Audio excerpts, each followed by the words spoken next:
চৈত্র সংক্রান্তি ও বাংলা নববর্ষ ১৪৩২ উপলক্ষে নারায়ণগঞ্জ উপজেলায় প্রশাসনের আয়োজনে অনুষ্ঠিত হল বর্ণাঢ্য বৈশাখী শোভাযাত্রা। সোমবার সকালে উপজেলা পরিষদ প্রাঙ্গণ থেকে শোভাযাত্রাটি শুরু হয়ে গুরুত্বপূর্ণ সড়ক প্রদক্ষিণ করে মোড়াপাড়া কলেজ মাঠে গিয়ে শেষ হয়।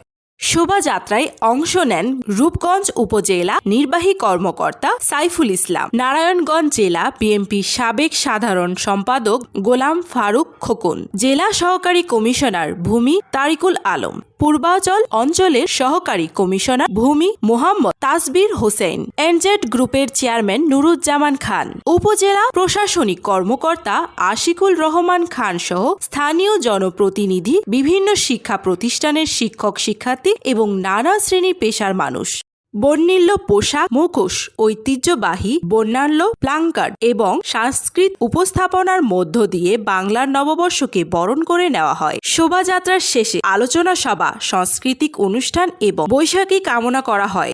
উপজেলার নির্বাহী কর্মকর্তা মোহাম্মদ সাইফুল ইসলাম বললেন, বাঙালির হাজার বছরের ঐতিহ্যকে সামনে রেখে প্রতি বছরের ন্যায় এবারও উৎসবমুখর পরিবেশে নববর্ষ উদযাপন করা হয়েছে।